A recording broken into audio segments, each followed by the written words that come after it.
కాలస్వరూపుడు ఇంటికి వస్తావని నేను కలలో కూడా అనుకోలేదు. నీ ప్రాణాలు తీయటానికి వచ్చానని తెలిసిన ఇంత సాధారణంగా ఆహ్వానిస్తున్నాను. నీకేమాత్రం భయంగా లేదా? లేదు. మరి భవభయహైన నాకెందుకు భయంగా ఉంది? అది భయం కాదు గుర్తించయ్య, నాపై కరుణ వర్షించడానికి గంగలా పొందుకొస్తున్నా అభయం. భయమో అభయమో నాకే అర్థం కావడం లేదు. ఏది ఏమైనా లయకారకుడిగా నా ధర్మాన్ని నెరవేర్చడానికి గుండె రాయి చేసుకుని వచ్చాను. ఈ మహాశివుని చరిత్రలో మాసిపోని మెత్తలు రెండే. గరళం తాగినప్పుడు కంఠం పైన పడిందో మచ్చ. ఇలా ప్రియ భక్తుని సంహరించడానికి రావడం గుండెల్లో పడిన రెండో మచ్చ.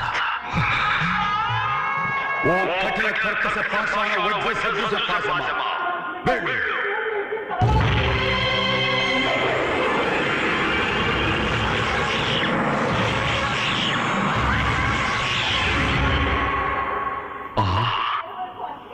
పాశమా, ఆనాడు భక్త మార్కండేయుని ప్రాణాలు తీయమని యముడిని వదిలితే అడ్డుకున్నానని కోపమా? వెళ్ళు.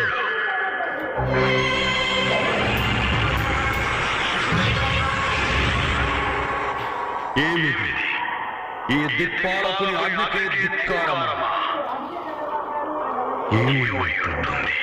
నువ్వు పెట్టింది నా ఊపిరి వరకు నిన్ను గడపలో కాలు పెట్టబడి ఇంకోసారి అదే సంగతి. భక్తి పాశాన్ని కాదని నేనే లోపలికి వెళ్ళలేదు.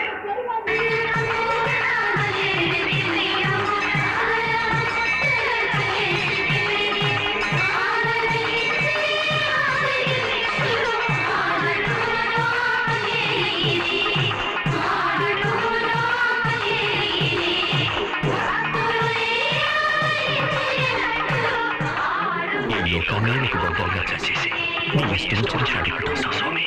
ఆ ఆటలు ఎంత తీసుకున్నావు? నువ్వేవని నాకు నువ్వే అంటానా అనుకుని తీసేశావు. నువ్వే అయ్యమని పెడుతున్నావు. తల్లి, తండ్రి, భార్య, బిడ్డలు, అన్న, తమ్ముడు, ఆస్తి, పాస్తి, ఇలా ఎన్నో బంధాలలో జీవులు తీసుకెళ్తావు. ఆ చిక్కులన్నీ మృత్యువని ఒక చిన్న స్పర్శతో చటుక్కును కొట్టేస్తావు. ఆహా, నీకు సాటి నువ్వు వెళ్ళావయ్యా. స్వామి, నీకంటే